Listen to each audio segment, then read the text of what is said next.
Hello everyone, in this video my top 5 England batsmen.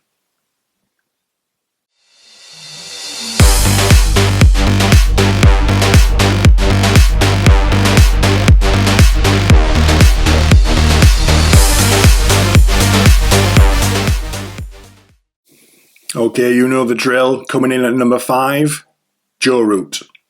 Joe Root is a Yorkshire lad, plays for Yorkshire, that's my county. He was born in Sheffield. Interesting fact, I didn't know, I actually played against Joe Root when he was about 12, 13 years old. It would have been either the 2003 or 2004 season. I would have to check, but I was reminded recently that I did play against him when he was playing for Sheffield Collegiate. Joe Root is the only player from this list of 5 that's still playing. Joe technically plays across all 3 forms of international cricket: Tests, One-Day Internationals and T20s, which I like. Although, fair to admit that he's kind of backed away from the T20 scene.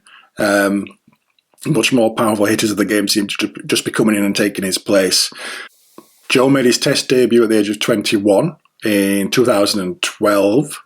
He took over the captaincy from Alistair Cook in 2017, and between that, he was voted Wisden's Cricketer of the Year in 2014. Ice cream van. Joe Root's played a lot of tests, 150.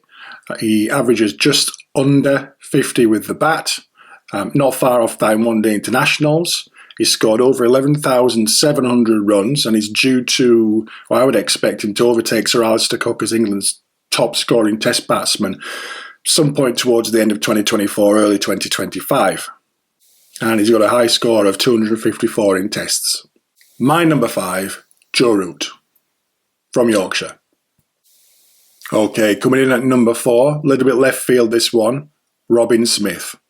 Now, Robin Smith was born in Durban, South Africa, and came over to England to play for Hampshire. He performed well, came into the England side, and obviously qualified for England in 1988. He actually only played until the age of 32, I think in 1996 when he was dropped, which I thought was a shame. He was called Judge. Really didn't understand why. I thought maybe because his authoritative stance at the crease, his aggressive batting nature, but no. Apparently it was because he looked like a judge when he grew his hair out. You know, the judge with a wig. Fair enough. Now, the reason why I've picked Robin Smith, not particularly because he scored a load of runs and had an everlasting Test career or had an exceptionally high batting average. I think it's because during a what I remember as a really dodgy, dark time for English cricket in the early 90s, I remember Robin Smith almost being the saviour, coming in at, as I recall, number 3, maybe number 4, I think it was number 3, and he would be very authoritative. He would love to pull, but more so, he had a sort of a really wicked square cut, and I just loved to see him play that. He was the one player that I would watch every ball, pay a lot of attention to, and actually count his runs for him, just wanting him to get to 50, because I think if he got to 50, that meant that England had a chance. Now, Robin Smith's high score of 175 came in the St John's Test in 1994. Now, there was something else that happened in that test. Robin Smith's 175 was overshadowed by a certain Brian Charles Lara's 375 in the same match. But Robin's 175 did not get lost on me. Number 4, Robin Smith. Now, my number 3 selection, going back just a little bit before Robin Smith, but certainly played in the same team and overlapped with each other, may be considered the GOAT of English cricket, particularly batsman, Graham Gooch. Now, Graham Gooch got into the England side back in 1975 and didn't retire from the England side until 1995. Now, given my quick maths, I still make that 20 years, which is long to say the least, and I don't think that's something we'll see anytime soon. So 20 years and 118 tests. I think that's evidence that we used to see fewer test matches back then compared to today. Now, Gooch achieved legendary status in my mind when he scored 333 runs back in 1990 against India, which is the highest test score by an Englishman.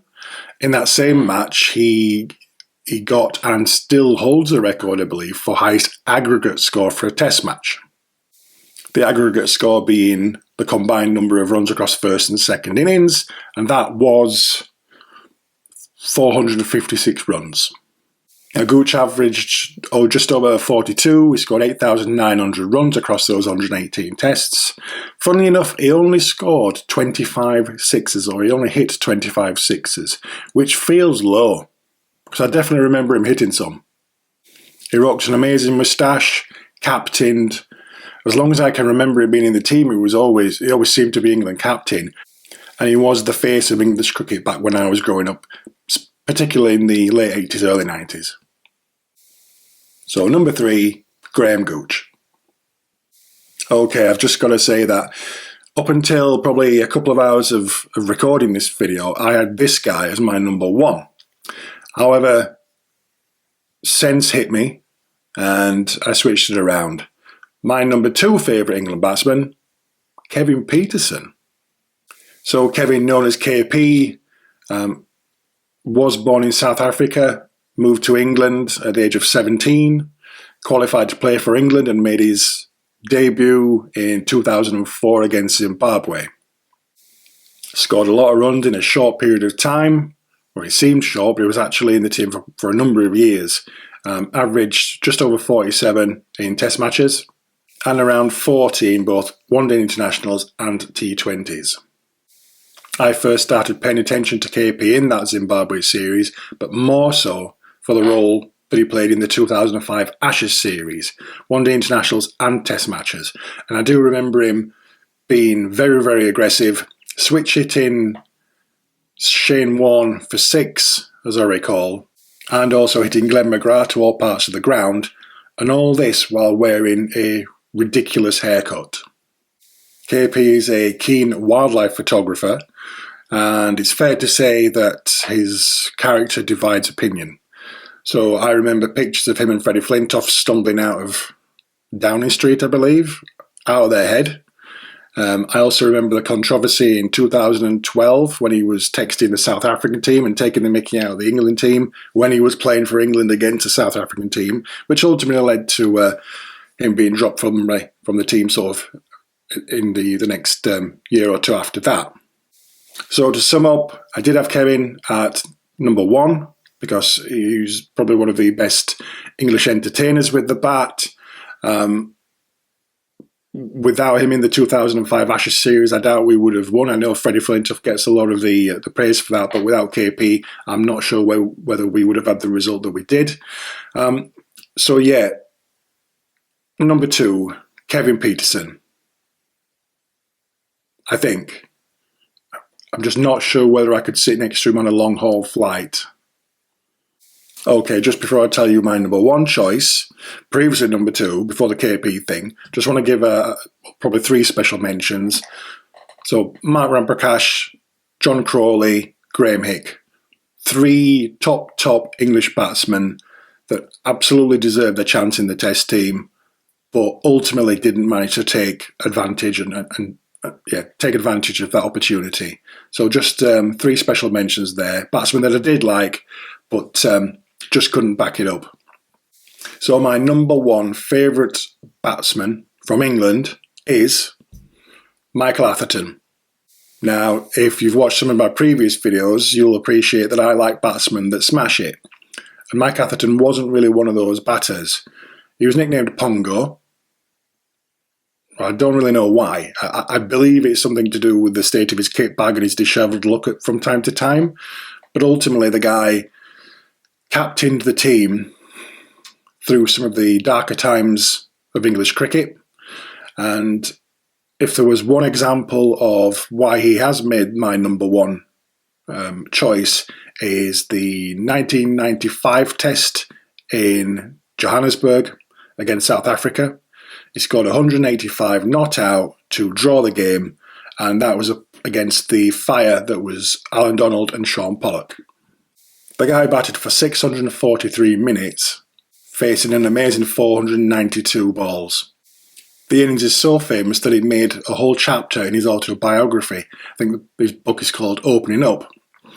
The chapter was simply called Johannesburg, and the opening line read as follows.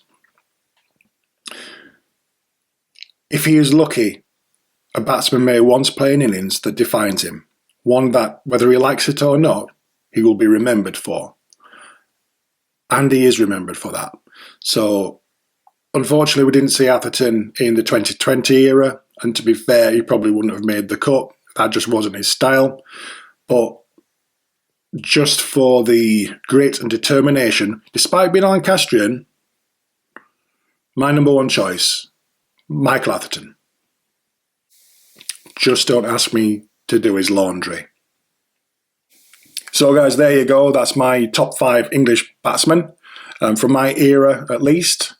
Please leave a comment down below if you agree or disagree with me. Feel free to leave a like or subscribe to the channel, and tell somebody else about the channel too. That'd be a great help. So until next time, I'll see you later. And where's the ice cream van gone?